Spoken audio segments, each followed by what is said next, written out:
السلام علیکم ناظرین، میں کیفی آپ کے اپنے چینل دعاؤں کے ذخیرہ میں آپ کا خیر مقدم ہے۔ یا ارحم الراحمین کہہ کر دعا مانگیے، ظالم کے ظلم سے نجات ملے گی انشاءاللہ تعالی۔ آئیے میں ایک قصہ نقل کرتا ہوں جو حدیث میں ہے، حیات الصحابہ کے جلد 3 میں یہ قصہ ذکر کیا گیا ہے۔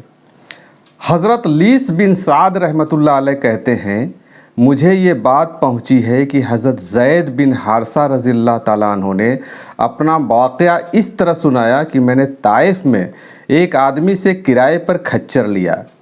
کرائے پر دینے والے نے یہ شرط لگائی کہ وہ راستے میں جس منزل پر چاہے گا مجھے ٹھہرائے گا۔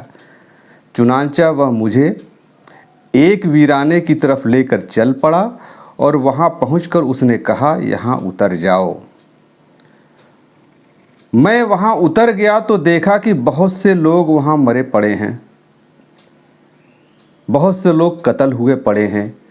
جب وہ مجھے قتل کرنے لگا تو میں نے کہا کہ آپ مجھے قتل مت کرو، جو بھی کچھ میرے پاس ہے وہ لوٹ لو اور میری جان بخش دو، مجھے چھوڑ دو۔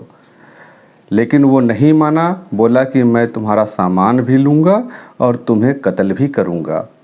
پھر اس آدمی نے کہا، تو ٹھیک ہے، مجھے اتنا موقع دے دو کہ میں 2 رکعت نماز پڑھ سکوں۔ تو اس آدمی نے کہا کہ پڑھ لو، تم سے پہلے بھی یہ جتنے لوگ مرے پڑے ہیں انہوں نے بھی یہی بات کہی تھی، میں نے موقع دیا، انہوں نے بھی 2 رکعت نماز پڑھی تھی، لیکن ان کی نماز ان کو کوئی فائدہ نہیں پہنچا سکی۔ جب میں نے نماز پڑھی تو وہ مجھے قتل کرنے کے لیے آگے بڑھا تو میں نے کہا، یا ارحم الراحمین۔ تو اس نے ایک آواز سنی، وہ ڈر گیا، ادھر ادھر دیکھا کہ وہ آواز کیسی تھی۔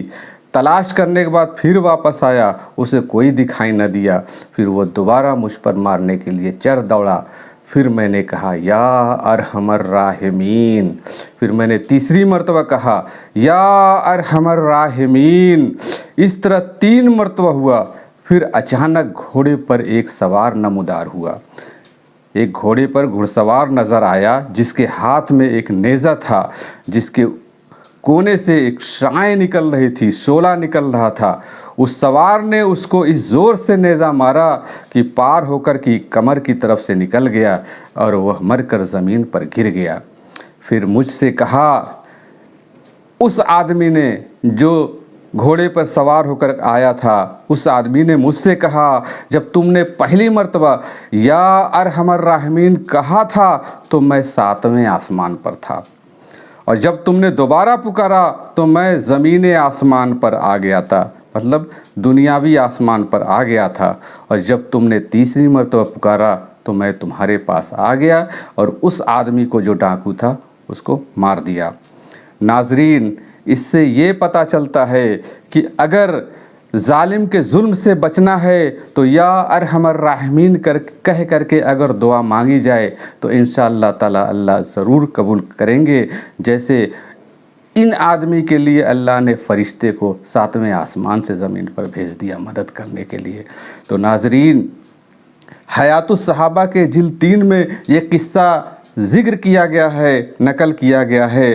تو آج سے ہم بھی جب بھی کبھی دعا مانگیں اور ظالم کے ظلم سے نجات چاہیں تو یا ارحم الراحمین کہہ کر کے دعا مانگیں، انشاءاللہ تعالی دعا ضرور قبول ہوگی۔ السلام علیکم ورحمۃ اللہ وبرکاتہ و مغفرتہ۔